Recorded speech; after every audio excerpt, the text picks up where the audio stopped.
start with an opening prayer, so let's bow our heads down. Oh Lord, thank you so much for bringing us together. We know that in our personal journeys, there's quite a bit of turbulence, but we put our trust in you, and with that, we know we can make it through anything.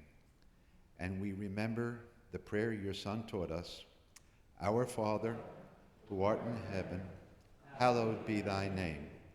Thy kingdom come, thy will be done, on earth as it is in heaven. Give us this day our daily bread, and forgive us our trespasses, as we forgive those who trespass against us. And lead us not into temptation, but deliver us from evil. For thine is the kingdom, power, and the glory forever. Amen.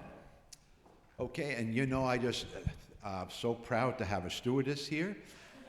She's looking pretty good because Pan Am went out of business in 1991. So not bad for 34 years ago. Okay, there's turbulence before we go. Okay, here, let me see. Are your seatbelts all attached? Yes, your seatbelt's attached. I know a few things since I've been in church for many years. When 2 or 3 are gathered, we have a concert. Okay. Stewardess, can you help me? He's a musician. He's a professional. Let's see. Yeah, right. Where's the marshal? Okay. Just bend over. Okay. Oh, whoa a second. Okay, now what we're going to do is, like I said before on Flight 101, composers have imagination, and that's what they use, and the performer uses an imagination to bring out what that composer was thinking about when that composer was composing. Then this goes down to the listener. The listener has to have imagination on what the musician is trying to get across. I'm playing mostly composers from the Romantic period, and to get an idea a little bit about the periods, there's a few different music periods. I'll just go over it quickly. We have the medieval period, roughly starting around 500 to 1400. Then from 14 to 1500, we have the Renaissance. After the Renaissance, we have Baroque in the 1600s. The Baroque, of course, is one I love the most, is Bach, Handel, Vivaldi. Then came the classical period, and that's Beethoven, Haydn, Mozart. And then in the early 1800s, Romanticism started to spread again around Europe. And with the Romanticism, what's different is that they use individualism. Each composer would have some unique expression, emotion, and feelings in their compositions. And then after that, we have contemporary, and then we have modern. This is the classical genre. My first place that we fly to is Warsaw, Poland. Chopin, born in 1810, and he loved Poland quite a bit, and he composed 23 polonaises, the first one at the age of 7. And these polonaises are like Polish folk songs. The first one I'm going to play is the one in A major. It's also called the Militaire, which is military. The reason why was in September 1st, in 1839, Germany invaded Poland. And the Polish radio station played this Polonaise every day when they started their music to bring patriotism, and you'll understand why they call it the military Polonaise. Here's the Chopin's Polonaise in A.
The next Polonaise is one in A flat major.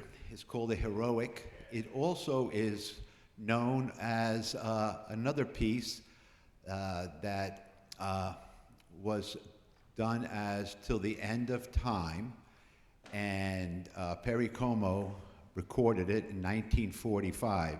So you will hear something familiar, but it is taken from the Polonaise. And this I'm going to use my radar here. Since you have to have imagination, I have my radar to guide me so we don't get lost.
The next piece is Fantasy Impromptu by Chopin, and you'll see now all of a sudden what we mean by romanticism. In the middle part here, it's a beautiful part, and it's a very well-known piece by Chopin.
Okay, the next piece here is from the third movement of the second sonata by Chopin.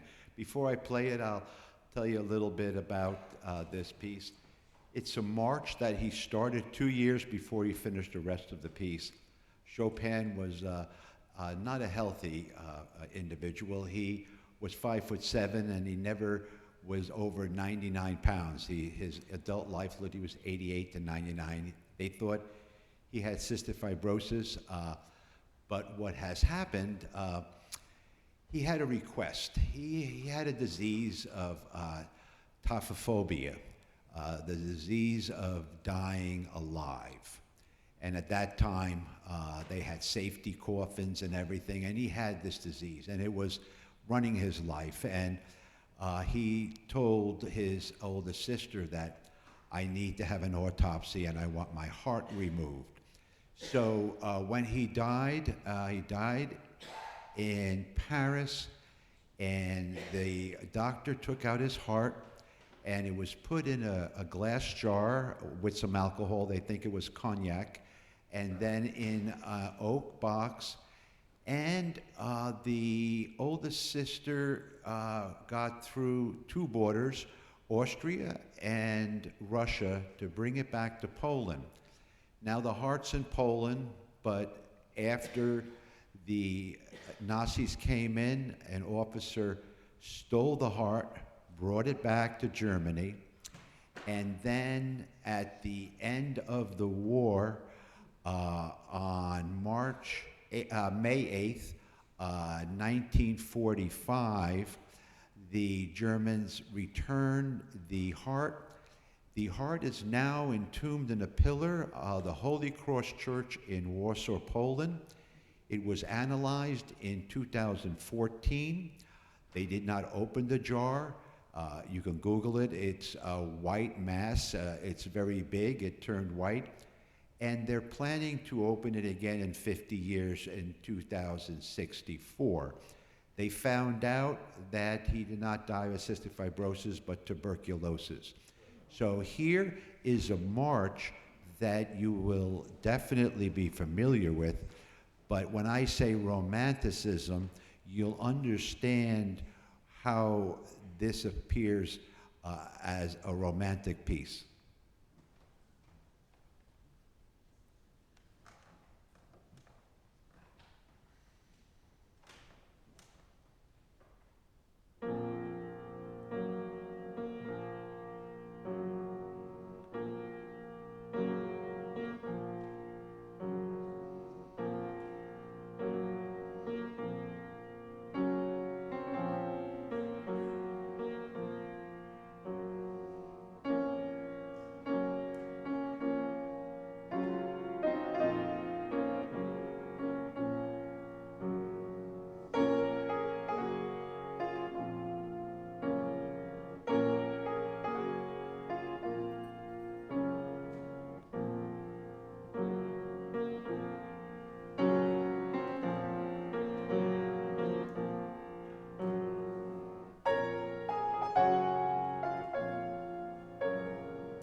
I always very conscious when I practice that at home because we have neighbors walking outside and I play this, and they're probably going to say, you know, I haven't seen Kathy in a while, and you know they, when if they see flies on the inside, you know they're going to come. What do you call?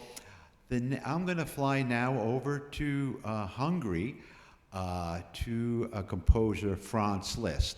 Now, Franz Liszt, he was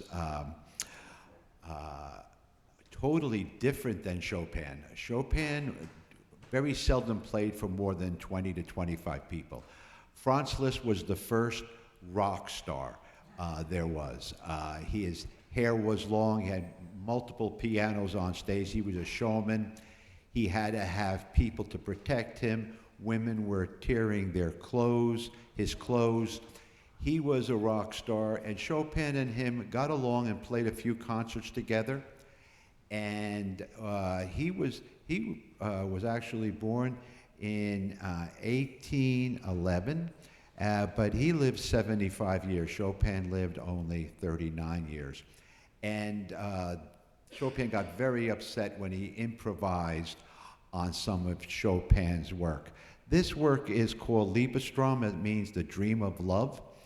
You can see romanticism. This is all taken place in the middle and towards the end of the 1800s. And with romance, there's also a little bit of turbulence now and then.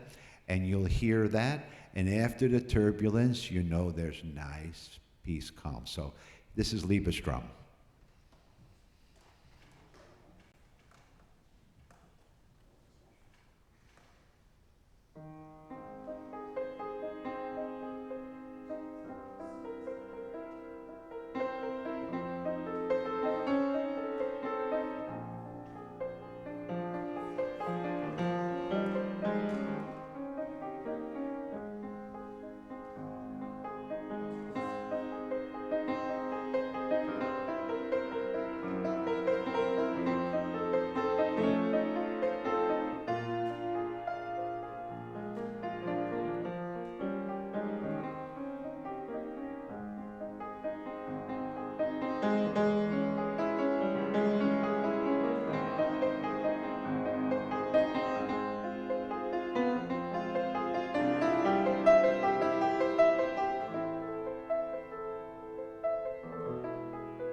we're going to be flying up north to Bergen, Norway, and which I have been many times to, and composer Edvard Grieg.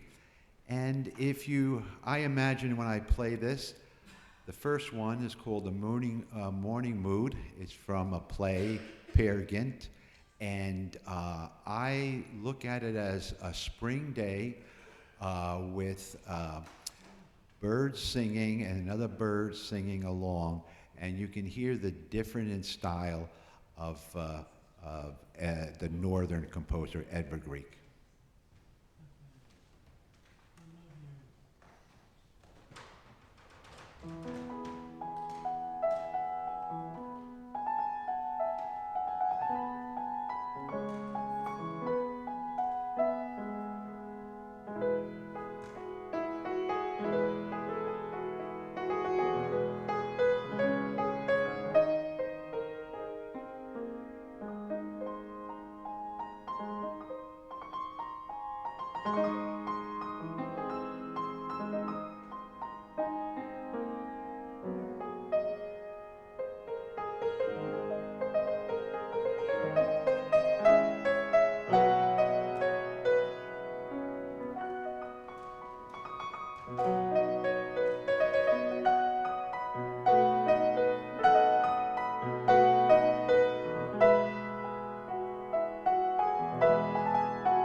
The next one is Edvard Grieg. It's called To Spring, and I look at it as a spring day, starts off beautiful, and all of a sudden a little rain comes, a storm, and it's always calm after the storm. That's how I interpret this one.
So now we're flying back to the States and flying into Newark. And I was brought up in Fort Lee. And people are not aware of this, but Fort Lee was the movie capital of the world. In 1908, it was going full blast, making silent movies. And in 1918, they moved because the land was getting more expensive and the winters were getting really cold, so they moved to Hollywood. But in this time, Fort Lee was known to be the movie capital. And one composer that plays for the silent movies was Scott Joplin. And Scott Joplin was he was very poor. He didn't make it. He said when he was dying that they'll remember me 20 years from now. But in the movie The Sting that came out on Christmas Day, 1973, it got 10 Academy Awards, and ASCAP, that is the music company, decided to have a bronze plaque at the cemetery where he is, of the unknown people. So he has a plaque. And just another hint about Fort Lee, my English teacher said when they were blasting to get the bridge, they started in 27. And there was a meeting and they were very upset because they said they had the money to build the bridge. So they said they were going to have a toll for 50 cents, but no longer than 3 years. And if you think about it now, the toll is 32 times that. So that didn't happen. So here are two songs you can use imagination. One is a slower one called The Entertainer, which in the movie is played a little faster tempo than what Scott Joplin meant it to be.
well-known piece that Scott Joplin wrote was the Maple Leaf Rag, and where I always play in a restaurant, at the very end, this is how I play if the wife walks into the restaurant, okay? So you'll get the idea when that happens.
A little bit that I found was interesting.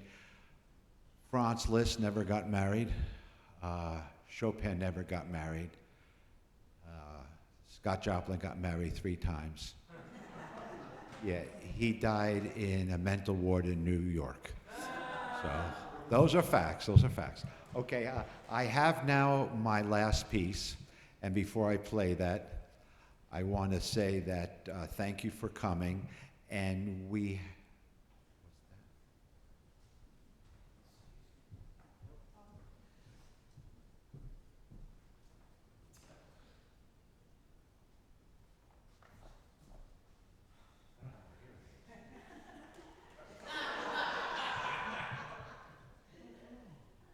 Oh yes, yes, yes, yes, yes, yes, yes, yes. Okay, I forgot something.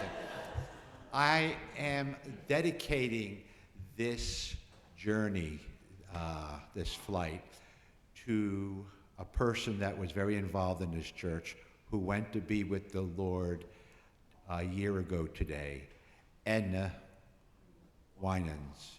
She passed away, and she was, her nickname was Helping Edna, Edna was always there to help anybody, and she was always here, and that's one thing I did forget there for a second. We have refreshments downstairs after I finish this.